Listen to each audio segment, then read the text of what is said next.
বিসমিল্লাহির রহমানির রহিম। আজকের আলোচনার বিষয় হলো বিসমিল্লাহ সমস্ত কাজের শুরুতেই পাঠ করা। কেননা ঈমানদার ব্যক্তিগণ একমাত্র আল্লাহ তাআলার গোলাম, আল্লাহ তাআলার বান্দা। তাই ওই মনিবের নামে মুসলমানদের সমস্ত ইবাদত বন্দেগী কাজকর্ম সব কিছুই চলবে। কার নামে চলবে ভাই? আল্লাহ তাআলার নামে। উনি সেই আল্লাহ, যেই আল্লাহ রহমান, দয়াময়, যে আল্লাহ রহিম, করুণাময়, অসীম দয়ালু। ওই আল্লাহর নামে মুসলমান মুমিনদের প্রত্যেকটা কাজই হওয়া উচিত। কেন? কারণ হলো এটাই, আমাকে তৈরি করেছেন, সৃষ্টি করেছেন আল্লাহ। এই সুন্দর চেহারা যেটা আমরা দেখি, যেটা দেখে আকৃষ্ট হই, যেটা দেখে মানুষকে চিনতে পারি, এই সুন্দর চেহারাটাই আল্লাহ তাআলার দেওয়া। এই কারণ আল্লাহ তাআলা রহমান রহিম, যার দয়া এবং করুণায় এই সুন্দর চেহারা আমরা পেয়েছি।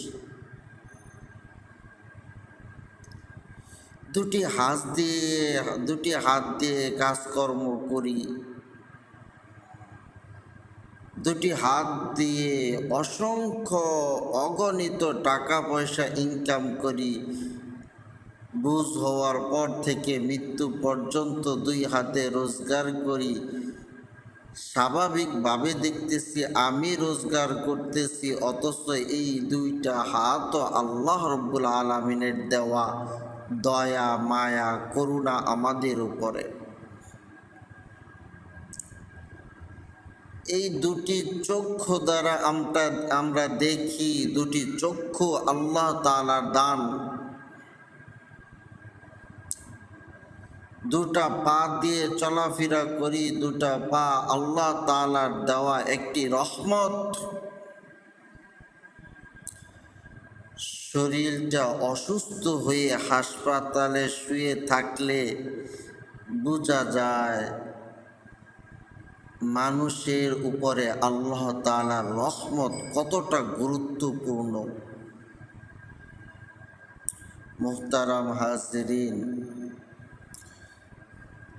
এই কারণেই সমস্ত কাজ করার শুরুতেই যেন সেই মহান আল্লাহর নামটা স্মরণ করতে পারি। এই কারণেই সমস্ত মানুষ, আল্লাহ তাআলার সমস্ত বান্দা, সমস্ত কাজ করার পূর্বে মহান আল্লাহ রব্বুল আলামিনকে স্মরণ করতে হয়। আল্লাহ তাআলার নাম উচ্চারণ করতে হয়। আল্লাহ তাআলার নাম নিয়ে সমস্ত কাজ কর্ম শুরু করতে হয়। আল্লাহু আকবার, আল্লাহু আকবার। ইনি সেই আল্লাহ, যেই আল্লাহ আমাদের মেধা শক্তি দিয়েছে। একটু এদিক সেদিক করে দিলেই পাগল। সে কোথায় যাইবে, কি খাইবে, কি পরিধান করবে, কিছুই মাথায় থাকে না, যাকে বলা হয় মাথা নষ্ট। আবার সব কিছু ঠিকঠাক করে দিলেই আমরা সুস্থ মস্তিষ্কে লেখাপড়া করতে পারি, কাজকর্ম করতে পারি, ব্যবসা বাণিজ্য সব কিছুই করতে পারি। আল্লাহ তাআলার এত নিয়ামত পাওয়ার পরেও আমরা একটা কথা বলি, সব নিয়ামত পাওয়ার পরে আল্লাহকে যা দেখি না, যা বোঝা যায় না, যা দু চোখে দেখা যায় না, তা আমরা মানি না। নাউজুবিল্লাহি মিন যালিক।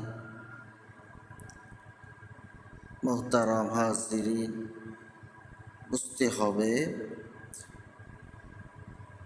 আমরা যেদিকেই তাকাই, যাই দেখি, যা দেখি না, যা বুঝতে পারি, যা বুঝতে পারি না, যা অনুভব করতে পারি, যা অনুভব করতে পারি না, সব কিছুই তো আল্লাহ পাকের পক্ষ থেকে আসে। মূল কথা আমার আপনার কিছুই নাই। তাই আল্লাহ তাআলার শুকরিয়া আদায় করতে করতে জন্মের শুরু থেকে মৃত্যু হলেও শেষ করা যাবে না।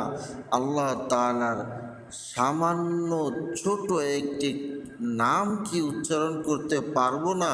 সমস্ত কাজের শুরুতে, সমস্ত কাজের শেষে আলহামদুলিল্লাহ বলে আল্লাহ তাআলার শুকরিয়া করা যায় না? মহান আল্লাহ রব্বুল আলামিন আমাদেরকে এত নিয়ামত দিয়েছেন, তবুও আল্লাহ রব্বুল আলামিনকে সেজদা দেওয়ার ইচ্ছা আমাদের অন্তরে কি জাগে না? আল্লাহ রব্বুল আলামিন আমাদেরকে সঠিক বুঝ দান করেন। আমিন।